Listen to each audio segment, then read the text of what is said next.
Long pant গুঞ্জি পিনতে আগে যায়, বাবা পিছনে পিছনে যায়। বাবা বলতে পারে না, বাবা ওইখানে বসে থাকে, স্টেজে বসে বসে নাচে, কত মানুষ ওখান থেকে দেখে, বাবা ওখান থেকে দেখে। বাবা দেখার পর নিজেকে অনেক গৌরব মনে করে, আমার মেয়া সুন্দর করে নাচতে পারে। বাবাজি আমার, একটা যদি মেয়ে জাহান নামে যায়, আপনাকেও জাহান নামে যেতে হবে। ঠিক কিনা, যাবেন না? ও বাবাজি আমার, ও পর্দার আলের মা গো, হযরত আসিয়ার মতো একজন নারী হন। আমি আবার আমার বয়ানের দিকে যাব। মা বোনদের জন্য একটা কথা বলবো, কারণ মা বোনদের যদি দিনদার না হয়, পুরুষ মানুষ দিনদার হতে পারবে না, পারবে না, পারবে না, পারবে না, পারবে না।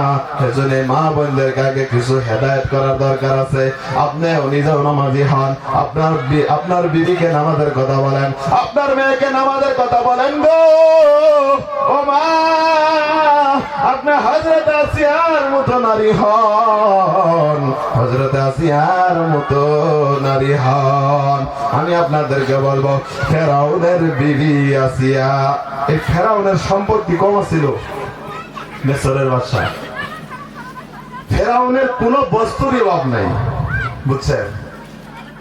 ফেরাউন কোন বস্তুরই অভাব নাই, কিন্তু ফেরাউনের বিবি কলেমার দাওয়াত পায়, কলেমা স্বীকার করার কারণে, লা ইলাহা ইল্লাল্লাহ, আল্লাহকে এক মানার কারণে, আল্লাহকে ছাড়া কাউকে সাজদা করা যাবে না, এই কথা যে শুনে কি তিনি যে শুনে হযরত আসিয়া যে শুনে ঘোষণা দিল, আল্লাহ একজন, আল্লাহ একজন, আল্লাহ ছাড়া আর কেউ কাছে মাথা নত করা যাবে না। ফেরাউন বলে, আসিয়া